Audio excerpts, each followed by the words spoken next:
a qual o Senhor precisou fechar todas as nossas alternativas, para quando sobrar somente Deus, a gente perceber que era somente de Deus que a gente precisava desde o começo. Mas às vezes Ele tem que fechar tudo para a gente poder voltar para Ele. Abra sua Bíblia comigo. 2 Reis, capítulo 3, versículo 9. 2 Reis 3, verso 9. Quando os irmãos estão achando, eu quero agradecer ao irmão que me fez o convite. Se eu não estiver errado, é o Gabriel que me fez o convite. Quero agradecer ao pastor pela confiança, é um prazer enorme. Ao pastor Júlio, muito obrigado pela confiança também. A gente sempre tem. Eu trago um abraço também do meu pastor, porque é meu pai e também meu pastor, o pastor Ronaldo, pastor presidente. A igreja recebe o abraço dele, amém? Amém? Todos acharam? 2 Reis 3, 9. E partiram o rei de Israel, o rei de Judá e o rei de Edom, e andaram rodeando com uma marcha de 7 dias, e não havia água para o exército e nem para o gado que o seguia. 10. Então disse o rei de Israel: ó Senhor, o Senhor chamou a estes 3 reis para entregá-los nas mãos dos moabitas. 11. E disse Jeosafá: não há aqui algum profeta do Senhor, para que consultemos ao Senhor por ele? Então respondeu um dos servos do rei de Israel, dizendo: aqui está Eliseu, filho de Safate, que derramava água sobre as mãos de Elias. E disse Jeosafá: está com ele a palavra do Senhor. Então o rei de Israel, Jeosafá, e o rei de Edom desceram a ter com ele. Mas Eliseu disse ao rei de Israel: o que tenho eu contigo? Vai aos profetas de teu pai, aos profetas de tua mãe. Porém o rei de Israel lhe disse: não, porque o Senhor chamou a estes 3 reis para entregá-los nas mãos dos moabitas. 14. Disse Eliseu: vive o Senhor dos exércitos, em cuja presença estou, que se eu não respeitasse a presença de Josafá, rei de Judá, não olharia para ti, nem te veria. 15. Ora, pois, trazei-me um músico. E sucedeu que, tocando o músico, veio sobre ele a mão do Senhor. 16. E disse: assim diz o Senhor: fazei nesse vale muitas covas, porque assim diz o Senhor: não vereis o vento, não vereis a chuva, todavia este vale se encherá de tanta água, que bebereis vós e o vosso gado e os vossos animais. 18. E ainda isto é pouco aos olhos do Senhor, também entregará ele os moabitas nas vossas mãos. Só deixa eu repetir o 18. E ainda isto é pouco aos olhos do Senhor, também entregará ele os moabitas nas vossas mãos. Antes de você tomar o seu assento, eu quero profetizar algo já sobre essa noite. Aquilo que você veio pedir ao Senhor nessa noite é tão pouco que Ele não só dará isso que você está pedindo, mas dará muito mais ainda. Toma o seu assento.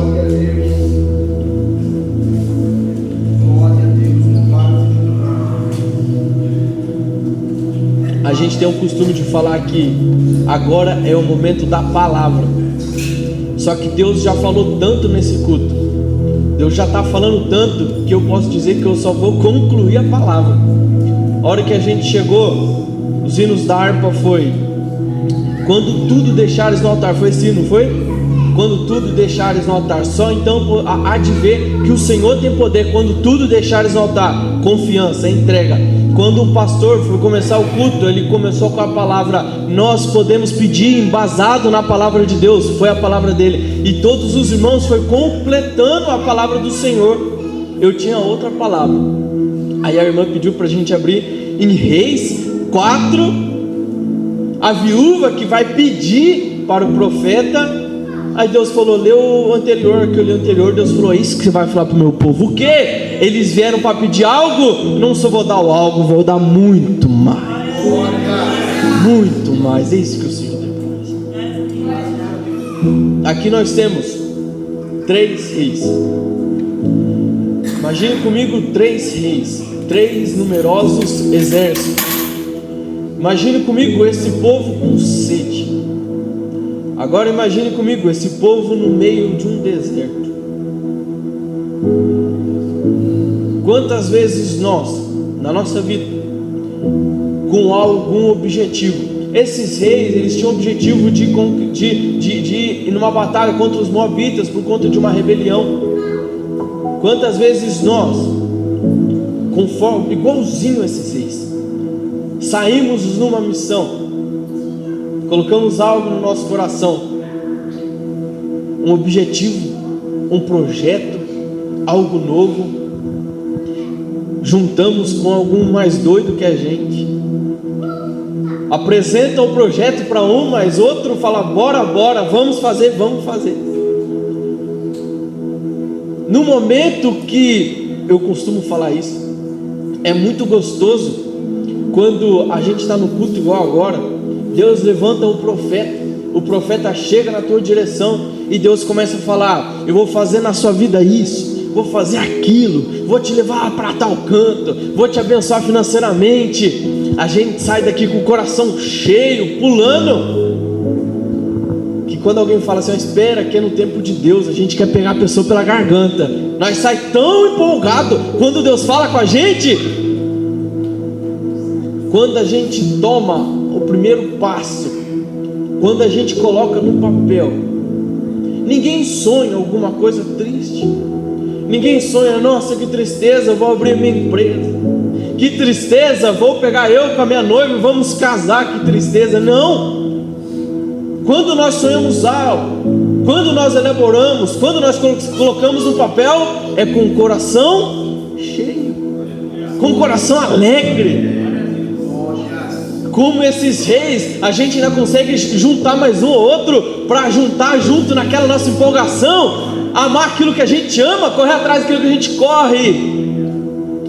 Só que tem um porém. No meio do caminho a gente pode se encontrar como esses 3 reis no meio de um deserto. Então a gente vai, recebe algo do Senhor, recebe uma palavra, recebe uma direção, coloca no papel, chama mais um ou 2 loucos. Quem é casado chega em casa, senta com a esposa, senta com o marido e fala, eu tenho um plano, tenho um projeto, mas de novo mais um projeto, mas de novo mais um plano. Não, mas esse vai dar certo porque Deus está no negócio. Esse dá certo porque Deus usou o profeta para falar comigo lá na igreja. Esse vai dar bom. Aí a gente convence nosso cônjuge, vai para cima. No começo, marchando aquele exército bonito, aqueles 3 reinos marchando em direção. Imagine que coisa linda, aquela empolgação. Imagine os 3 reis olhando aquele exército.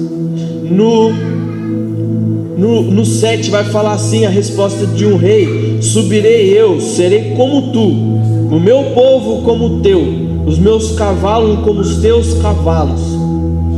Imagine comigo como aqueles 3 reis estavam cheios de si. Imagine comigo como aqueles 3 reis, olhando aquele vasto exército, no olhar e pensaram, a gente é na palavra. Lógico que eu estou imaginando, a Bíblia não fala. Imagine comigo 3 exércitos, 3 cidades gigantescas junto, marchando, e aqueles 3 reis indo e falando, agora nós vamos pegar aquele moabita, ele vai ver só. Conta nós 3, ele não tem nenhuma chance. Antes de chegar nos moabitas, eles já estavam morrendo.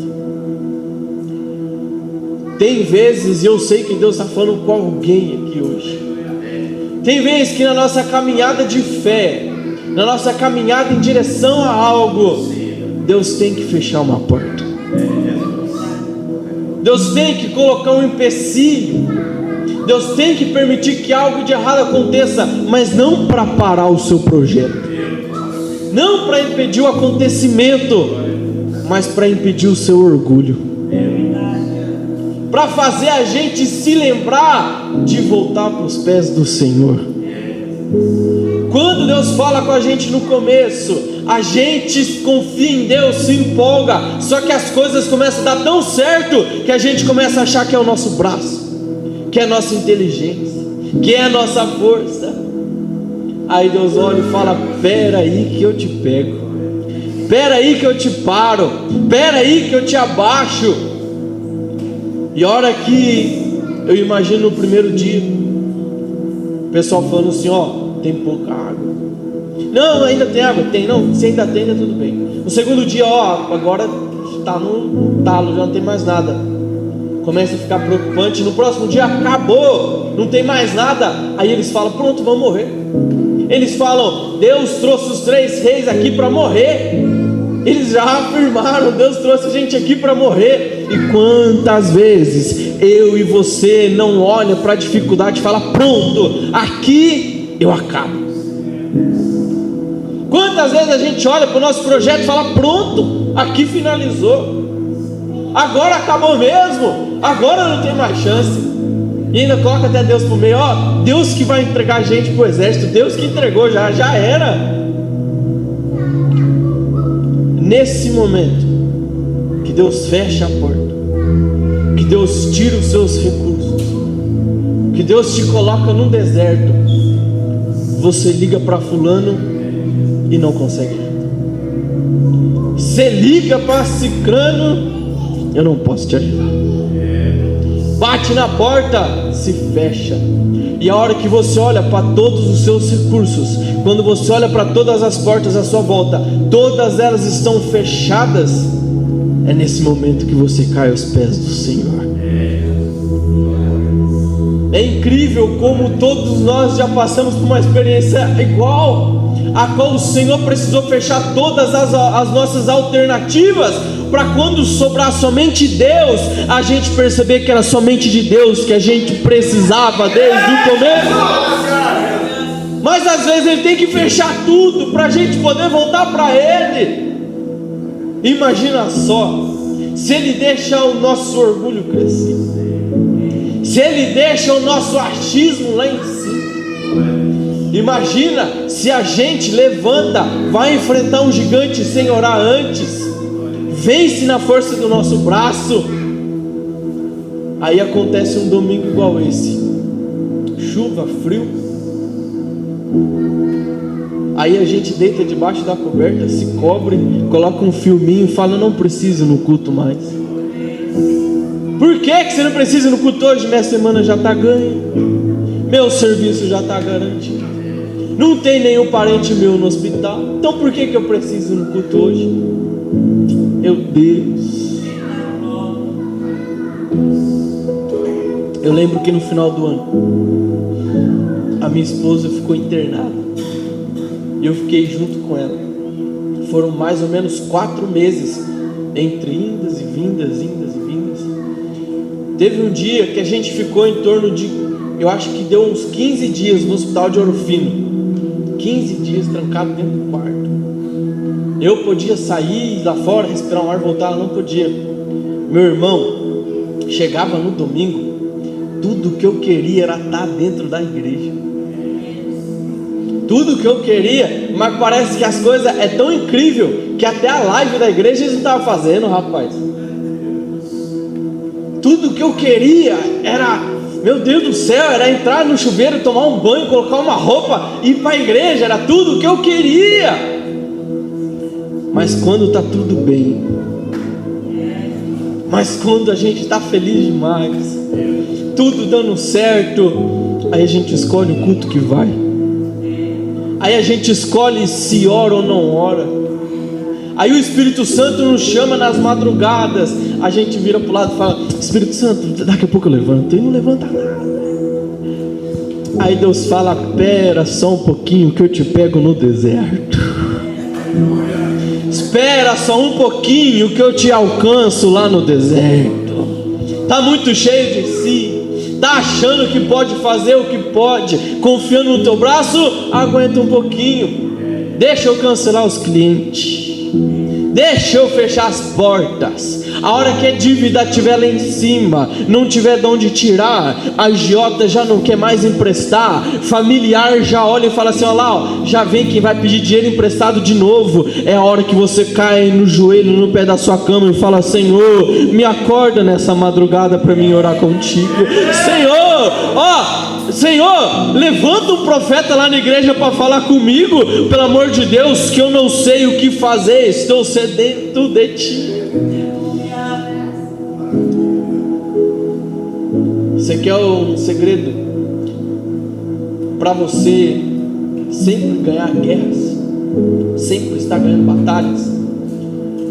Usa o segredo do rei Davi. O rei Davi tinha o maior exército, os mais preparados, não perdia uma guerra.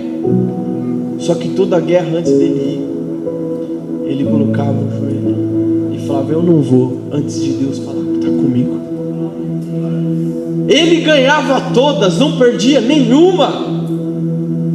Só que ele não deixava crescer o orgulho dele de ir e falar assim: eu vou, não preciso mais que Deus me responda, eu já ganhei todas até agora, como que eu vou? Não vou perder, não precisa mais confirmação. Não. Tem uma palavra que eu trouxe numa igreja esses dias atrás, e eu gosto de falar ela, que é: tome cuidado nos dias felizes. Tome cuidado nos dias felizes. Tome cuidado quando tudo está dando certo. Tome cuidado quando nenhum dos seus parentes estão internados. Tome cuidado quando a sua saúde está em dia, quando as contas estão pagas, quando tem dinheiro sobrando. É nesses dias que você tem que tomar cuidado. Não com o diabo à sua volta, não. Você tem que tomar cuidado é com você aqui dentro. Tem que tomar cuidado. Tem um hino que eu gosto que fala assim: se Deus puxar da tomada, não prega, não canta, não faz mais nada. Não faz mais nada. Só que tem vezes que Deus tem que nos pôr no deserto para que a gente volte para Ele. Volte para Ele. Eu sei que se você está aqui hoje, num domingo como esse, num dia de chuva, eu vou puxar o que o pastor falou. Para você ter vindo hoje, tu tem que ser crente, tem que estar sedento de ouvir a palavra de Deus, tem que estar sedento de vir adorar a Deus. Então, se você está aqui hoje, eu sei que você aí está entre os 30%, os 20% que tem um propósito dentro da igreja, que não vem só por vir, que não olha só mais um dia e fala: ah, só um dia de culto, vou. Não. Se você está aqui hoje, eu sei que você tem propósito, eu sei que você é diferenciado. Mas mesmo assim, meu Deus do céu, tem coisas na nossa vida, e agora eu estou sendo totalmente guiado para o Senhor, porque isso aqui eu não estava planejado de falar. Mas tem coisas na nossa vida, meus irmãos, que nós nos acostumamos com isso. Meu Deus, tem pecados que nós nos acostumamos com ele. Tem erro que nós nos acostumamos com a presença dele. Eu lembro uma vez eu estava passando por uma dificuldade terrível, e foi um pregador na igreja e ele trouxe uma pregação assim: você entra dentro da sua casa, ela está toda limpa, toda organizada, coisa linda, e então a esposa pega em cana e fala: eu quero fazer uma faxina. Mas para que se a casa está toda limpa? Não tem necessidade. Ela fala: vamos fazer a faxina. Aí arrasta o sofá para um lado, geladeira para o outro, o sofá para um lado, cama para o outro, e a hora que começa a arrastar, o que começa a aparecer? A sujeira. Mas estava tudo limpo, mas aparentemente estava tudo limpinho. E às vezes na nossa vida nós vem para a igreja, toma um banho, passa um perfume, coloca uma roupa bonita, achamos que a nossa vida está tudo bem, estamos orando, estamos lendo a palavra. Aí Deus pega, olha e fala assim: é dia de faxina. Mas Deus, eu estou indo para a igreja, mas Deus, eu estou orando, estou buscando, Senhor, eu sou teu servo, sou teu filho, sou fiel no dízimo, sou fiel nas ofertas. Aí Deus fala: mas tem sujeira aí dentro que só bagunçando o que a gente acha. Aí você entra numa casa que está fazendo faxina, a hora que você olha a casa está tudo bagunçado, porque a geladeira está na sala, o sofá está na cozinha, está tudo de ponta cabeça. Às vezes você entrou aqui na casa do Senhor dessa maneira, a sua vida parecendo que está tudo bagunçado, parecendo que as coisas estão todas fora do lugar. Era para estar uma coisa ali, está aqui. O que era para estar andando está parado, o que era para estar parado está andando. E você olha e fala: Deus, por que a minha vida está de ponta cabeça? Aí Deus vem me trazer para te falar assim: ó, é dia de faxina. É dia de ir lá no profundo, de pegar aquilo que ninguém vê, e lá onde o que você sente, que ninguém sabe que você sente, aquele rancor que você não perdoou, você só colocou de lado, aquele pecado que você se acostumou com ele no dia a dia, ele chega, você fala: oi, tudo bem, seja bem-vindo, entra. Ele entra, faz o que quer, e depois você abre a porta e fala: vai e volte sempre. Tem coisas na nossa vida que eu e você, como os cristãos, nós somos chamados para santificação. Uma coisa corrente, uma coisa contínua, é continuar se santificando dia após dia. O que o pastor falou, eu acho que foi o pastor que traz que falou, não lembro quem falou, mas que disse que o hino podia ser o último hino nosso. A gente pode estar nesse culto e o culto nem sequer acabar. E aí, aquele pecadinho que você colocou na gaveta, escondeu, achou que não ia te fazer problema, ele pode ser um motivo para você não subir se Jesus voltar essa noite. Aquela pessoa que você vê de longe, você atravessa a rua, passa de largo, guarda aquele rancor no coração, ninguém sabe, ninguém ouviu, você não contou para ninguém, mas está lá dentro. Deus fala essa noite é noite de faxina. Essa noite é noite de faxina. Meu Deus.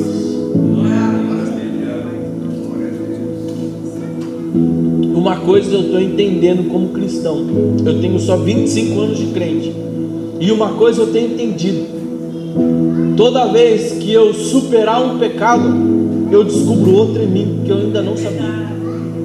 Toda vez que eu luto contra um pecado e ganho, eu acho outro que eu não sabia que eu tinha, mas estava lá. A nossa vida, às vezes, é como, às vezes, tem algumas carnes, por exemplo, carne de porco, que a gente joga na pressão. Se você fritar ela comum, pode ser que tenha alguma coisa lá dentro que não morre na fritura, que não morre cozinhando de forma normal. Então o que a gente faz? Joga na panela de pressão, acende o fogo, a pressão é tão grande que consegue entrar no meio ali da carne e mata. Quantas vezes Deus faz isso com a gente? Joga a gente numa pressão que a gente não esperava, e naquela pressão começa a sair para fora o que a gente não sabia que tinha. Quando isso, Igor? Quando você está andando no trânsito, vem um motoboy do nada, porque sempre é um motoboy, e te fecha. Meu Deus, a raiva sobe. Aí vem aquela vontade de falar um palavrão. Aí você fala: opa, eu nem falo palavrão, nem sabia que tinha isso dentro de mim. Aí Deus fala: eu te mostrando, corrige. Aí você está no grupo de família, lá no WhatsApp, cai uma mensagem que você não queria ler, uma mensagem que você não gostaria de ouvir, e dentro de você sai aquele espírito de Pedro: puxa a espada, vai para cima, discute, arruma briga. Aí o Espírito Santo vem e fala: não, fica quieto.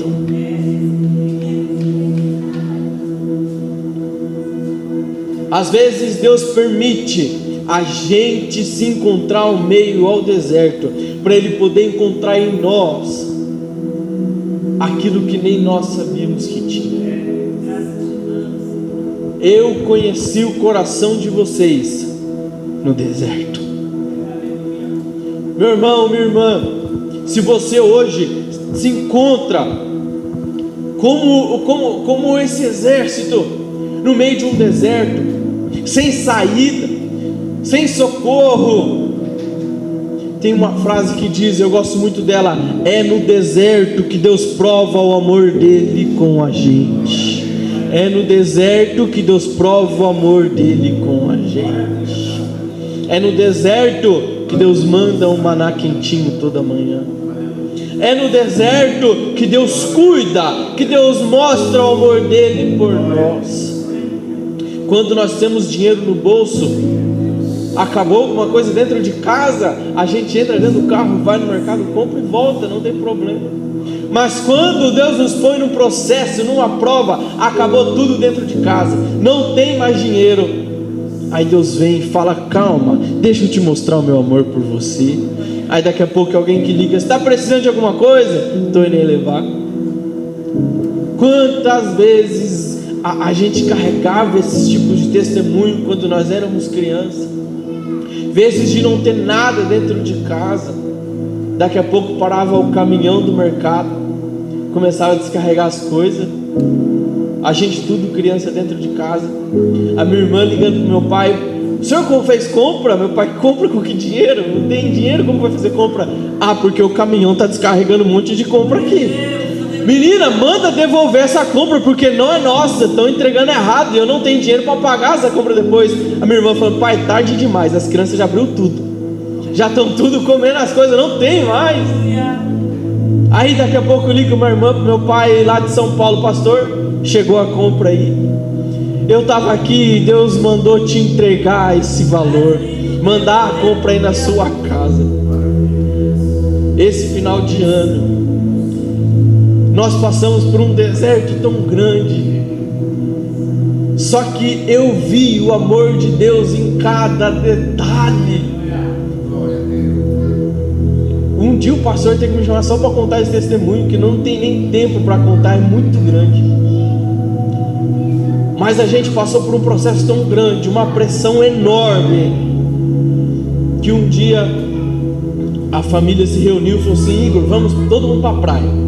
Eu falei assim: olha, não tem como ir para a praia por diversos motivos, não tem como. Ah, vamos, a gente paga isso para vocês, a gente faz isso, faz aquilo, vamos. Então vamos. Falei para minha esposa: a gente vai para a praia? Ela falou: Igor, não tem como. Eu falei assim: Deus está falando comigo que a gente vai sim para a praia. Às vezes para você pode parecer assim, algo totalmente irrisório, algo totalmente normal, ir para a praia, que é isso? Mas para a gente que estava meses dentro de um hospital, sair, ver coisas novas para a gente era de outro mundo. Então eu falei: Deus, o Senhor é isso, o Senhor vai fazer, nós vou fazer. A minha esposa falou assim: Igor, com que dinheiro? Eu falei: Deus proverá.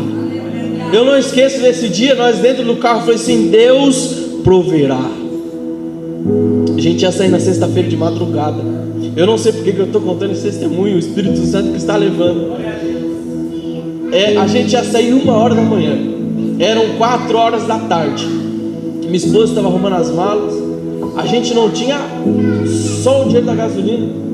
E olha lá, daqui a pouco eu recebo uma ligação de uma pessoa lá de São Paulo: Igor, tem um cliente aqui, não sei o que, tal, me passa a sua chave Pix. Eu falei assim: um cliente? O que está acontecendo?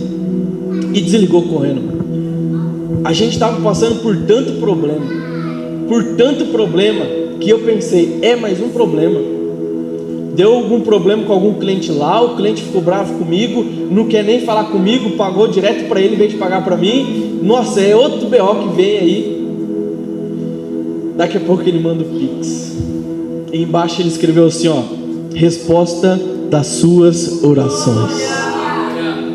Resposta das suas orações. A hora que eu abri o Pix, tinha um valor pra gente ir, sobrava dinheiro ainda.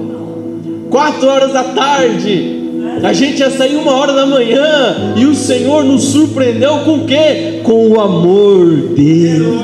Com o amor dele. Às vezes nós estamos numa vida tão rotineira de vir para a igreja, canta, prega, dá uma palavra e volta embora para casa, que a gente se esfria do amor de Deus, aí Deus nos fecha, nos tranca, nos coloca numa situação em que a gente volta a sentir o amor dele, volta a precisar da provisão dele, então a gente sai cheio dele. A gente estava um dia no hospital, esse foi um dos dias que mais me marcou. Ela estava fazendo quimioterapia em Pouso Alegre, e como eu disse para os irmãos, estava uma pressão gigantesca, um processo difícil, a gente hiper estressados, aquela pressão e tudo mais. Teve um dia que a gente já não aguentava um ficar perto do outro, estava muito estressante. Naquele dia eu questionei o Senhor, foi: Deus, até quando isso? Até quando isso? Daqui a pouco entra dentro da sala um senhorzinho de cabeça branca, um jaleco como se fosse médico. Ele chega e fala assim: eu sou pastor aqui, eu esqueci o nome de como que fala, pastor que vai em hospitais, capelão, sou pastor capelão aqui. E eu vi, ele foi orando por um, por outro, chegou na gente, se apresentou, falou: sou pastor capelão aqui do hospital, eu faço oração, faço uns trabalhos, eu posso orar por vocês? Falei: claro, pode sim. Ele colocou a mão sobre a minha esposa e começou a orar. Ele orou por todo mundo normal, isso que eu achei incrível. Mas quando chegou na minha esposa, eu não falei que eu era crente, eu não falei que era servo do Senhor. Ele só chegou e perguntou: posso orar? Eu falei: pode. Ele colocou a mão e começou a orar. A hora que ele começou a orar, a presença do Senhor desceu sobre aquele hospital. Sobre todo mundo foi igual, mas a hora que chegou na gente foi diferente. A hora que eu olhei, aquele Senhor começou a escorrer as lágrimas do olho dele, a oração dele mudou o tom, e a gente sentiu a graça do Senhor naquele lugar. Acabou a oração, ele virou para a gente e falou assim: hoje não era dia de eu vir aqui nesse local, nessa parte do hospital. Eu ia lá para outra parte do hospital, mas a hora que eu estava indo, o Espírito Santo de Deus falou para mim: hoje você vai lá na oncologia.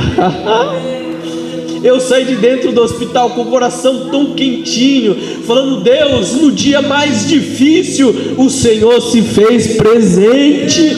No dia que nós estávamos pensando em largar tudo, desistir, o Senhor se mostrou presente no deserto. Mas se eu estivesse na minha casa, no conforto, tudo bem, eu não provaria do amor dele. Ele permite a gente passar por momentos de dificuldade, para que a gente volte a lembrar aquele que nos sustenta, que é Ele que nos guarda, que é Ele que mantém a nossa casa, que é Ele que mantém a nossa saúde. Mas às vezes Ele permite abalar a nossa casa só um pouquinho, para que a gente entre um pouquinho em desespero e fale: ora, da onde me virá o socorro? Aí nós vemos o Senhor lá em cima e nós lembramos: ah, é mesmo, o meu socorro vem do Senhor, que fez os céus e a terra. É no momento difícil, quando o salmista Davi escreve essa parte, se eu não me engano, o salmista Davi, se eu não me engano, esse contexto de olho para os montes, tem duas possíveis questões que ele trata ao monte. O monte é a dificuldade, algo que tem que passar, o monte.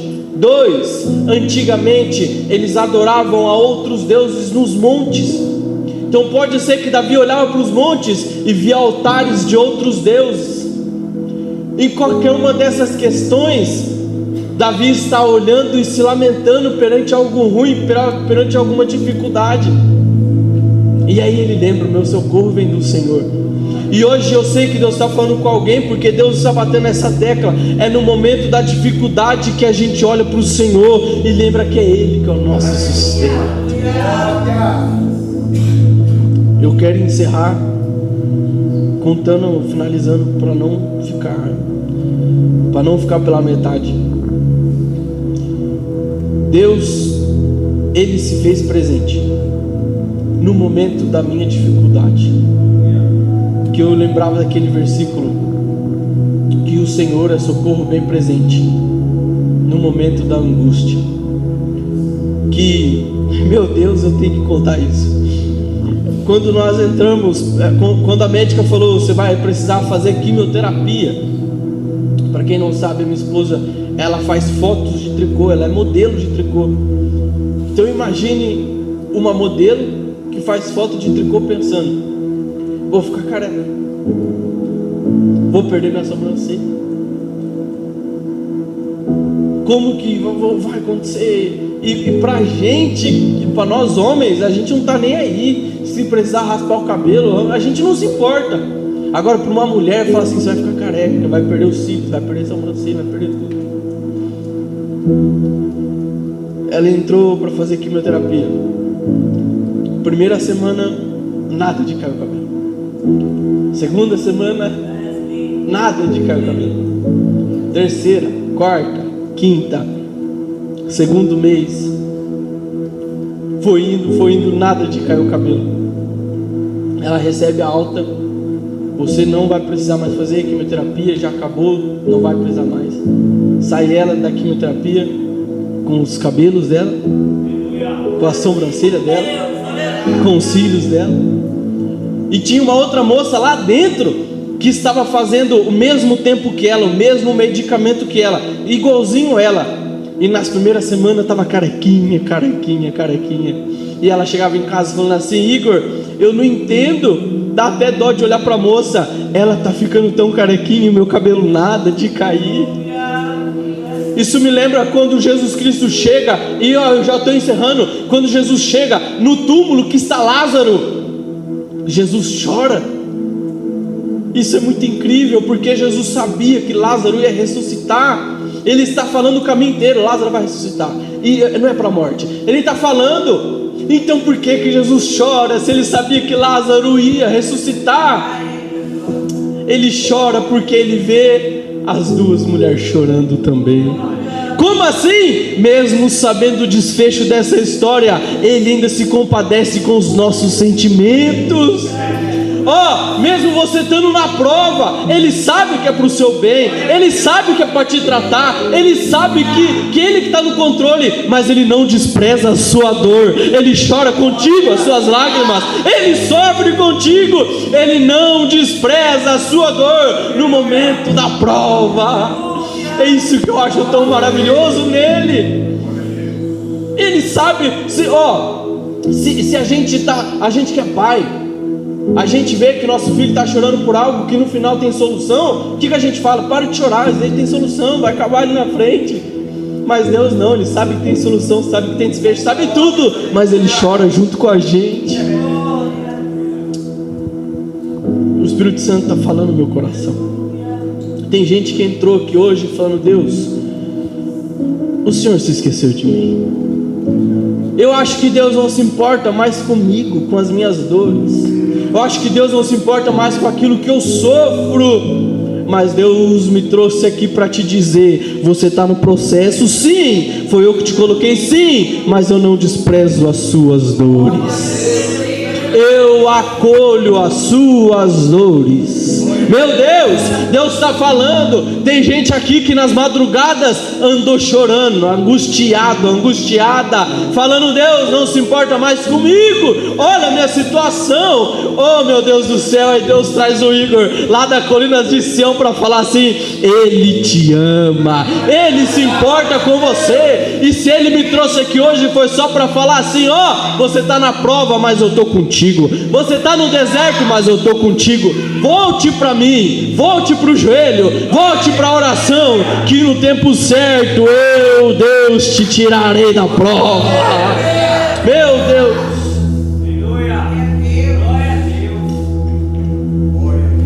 O que a minha esposa passou, e eu sei que o pastor Júlio vai me chamar só para contar o testemunho, e eu vou trazer ela.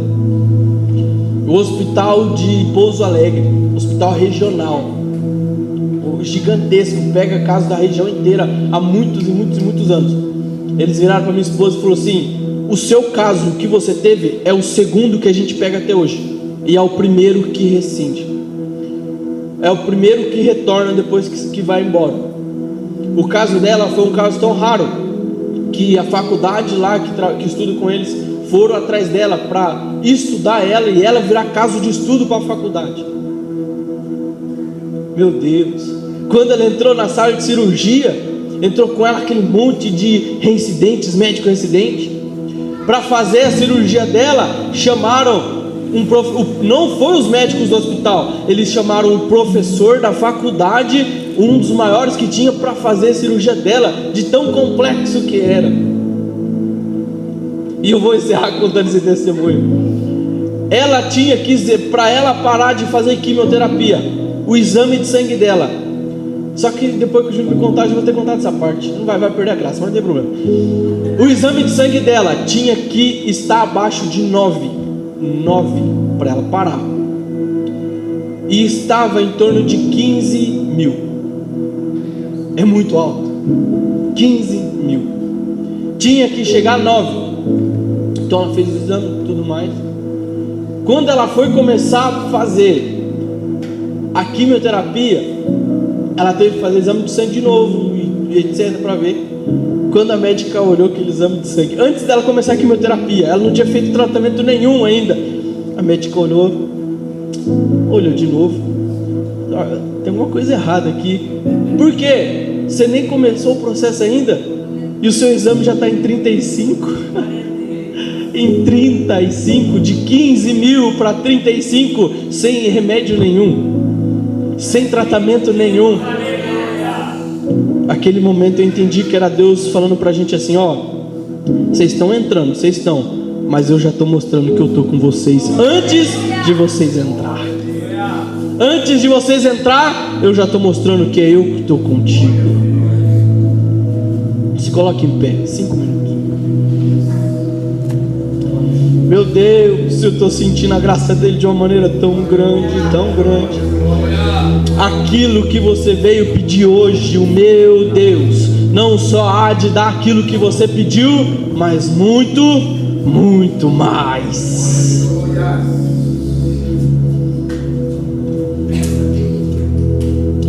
Feche seus olhos, abaixe sua cabeça.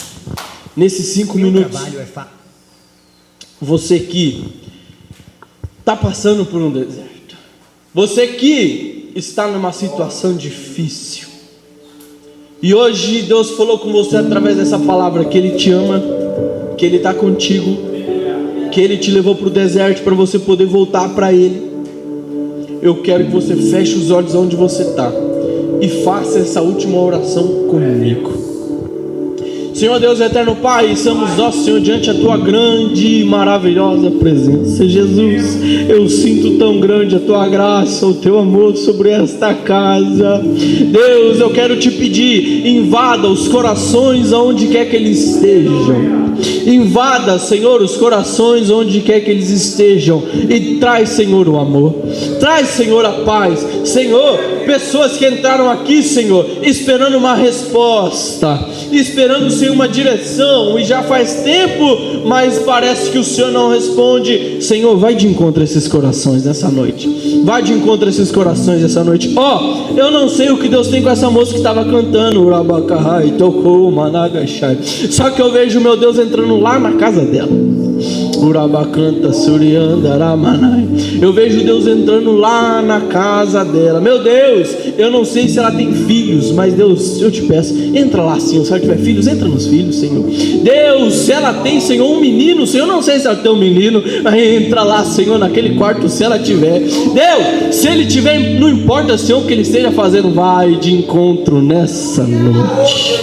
Urabacahai, tocou Managashai. Meu Deus, parece tão difícil, parece, Senhor, momentos dá, Senhor, de querer pegar as coisas e sair de casa e sumir, porque é difícil.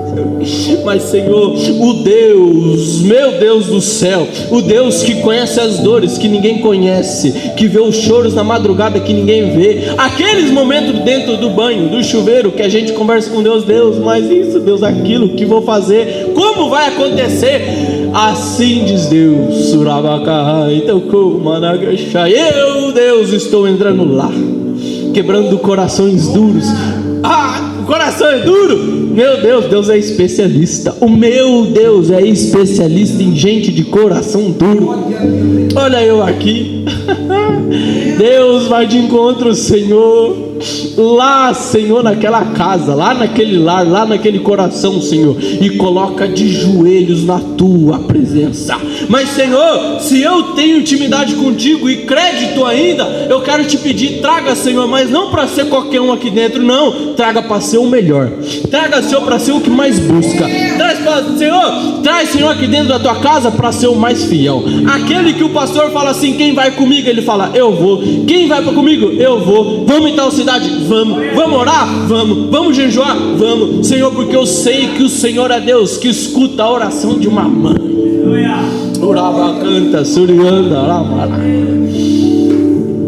Deus, Ele está sobre esta casa.